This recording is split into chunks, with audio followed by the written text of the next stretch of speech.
Welcome to Brewing Change, a coffee history series hosted and sponsored by Higher Grounds Trading. From ancient Ethiopia to modern-day movements, coffee has always been more than a drink. It's been fuel for revolutions, a gathering place for ideas, and a bridge connecting people across the world. Here at Higher Grounds, we believe every cup tells a story of farmers, communities, and justice in action. Join us as we explore how coffee shaped history and how it continues to inspire change in the world today. Don't forget to like, share, subscribe, and shop highergroundstrading.com. Penny universities. In the 1600s and 1700s, coffeehouses began popping up across cities like London, Paris, and Vienna. These weren't cafes the way we think of them today. They were loud, smoky, crowded, and buzzing with ideas. For the price of a cup of coffee, anyone could enter: merchants, scientists, writers, philosophers, political dissidents. The class lines blurred, conversation ruled. They called coffeehouses penny universities, because for 1 penny, you gained access to knowledge, debate, and the pulse of the world. Coffee versus alcohol. This mattered more than it sounds. Coffee didn't dull the senses, it sharpened them. It didn't slow the mind, it woke it up. As coffee replaced alcohol as the drink of choice during the day, people became more alert, more focused, more curious. Suddenly, more in-depth conversations were possible. Debates stretched late into the night. Ideas were challenged and refined. Coffeehouses became laboratories for thought. Coffeehouses as idea factories. Inside these cafes, newspapers were read aloud. Letters from distant cities were shared. Scientific discoveries were debated in real time.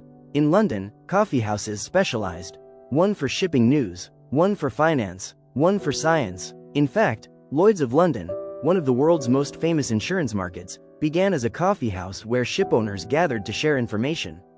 Coffeehouses didn't just host ideas, they organized them. The thinkers who drank coffee. Some of history's most influential minds were fueled by coffee. Isaac Newton frequented coffeehouses where scientific theories were openly discussed and challenged. These spaces helped normalize debate, even disagreement, as a pathway to truth. Voltaire, the sharp-tongued French philosopher, reportedly drank dozens of cups of coffee a day, often mixed with chocolate. He spent hours in Parisian cafes, writing, arguing, provoking. Jean-Jacques Rousseau used cafes as places to observe society, listening to conversations that would later shape his political philosophy about freedom, equality, and the social contract. These weren't quiet thinkers alone in their studies. They were thinkers in community.